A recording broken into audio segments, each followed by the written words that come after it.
అరే నేను ఈ రోజు నుంచి ఫ్రీ బర్డ్ రా, ఆక్టోపస్ మామ. నేను ఆక్టోపస్ అంటావు, బర్డ్ అంటావు. అరే దానికి ఫ్రీడమ్ ఉంటుందా ఉండదా? ఉంటది. ఏదో ఒకటి. నాకు కూడా ఫ్రీడమ్ వచ్చింది, జాబ్ బంద్ చేసిన. జాబ్ బంద్ చేసినావా? అవును మామ. అంత మంచి సాలరీ. అరే సాలరీ ఈ సాలరీ ట్రాప్ లో పడుతున్నాం రా మనం. 20 పోతే 40 పోతే 50 పోతే లక్ష పోతే.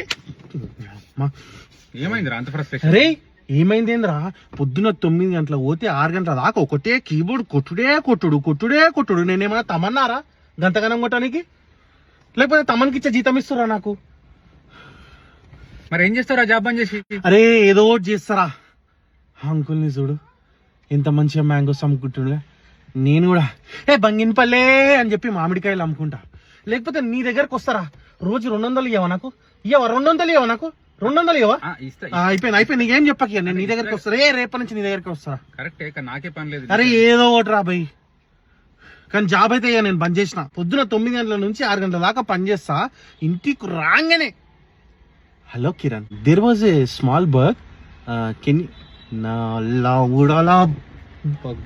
నేను ఏమన్నా రాత్రి చచ్చిపోతున్నారా? పొద్దున ఆఫీస్ పోనా? నేను పొద్దున ఆఫీస్కి పోయి చేయనారా పని? మనకి ఇంటికి రాగానే గుర్తొస్తాయి ఆ బొగ్గులన్నీ పొద్దున నుంచి చేసినా సరిపోక. మళ్ళీ నా పక్క సీటు పిల్లకి పొట్టా కోస్తే ఒక్క అక్షరం రాదురా, దాని వరకు కూడా నేనే చేయాలి. దాన్ని ఎందుకు తెచ్చిండో మా మేనేజర్ కూడా అర్థం కాదు. సార్ ఆమె పని నేను ఎందుకు చేయాలంటే 2-3 ఇయర్స్ నుంచి పని చేస్తున్నావు అమ్మా, కాంట్ యూ హ్యాండిల్ అమ్మ లవుడా అమ్మ. బంద్ చేసినారా బై నేను. ఫ్రీ బర్డ్ మామ నేను. ఓకే కూల్ బంద్ చేసినావు కదా. ఓకే సరే కానీ ఆ బ్యాగ్ క్యాబ్ వచ్చే టైం అయింది. క్యాబ్ వస్తే బంద్ చేసినావు కదా?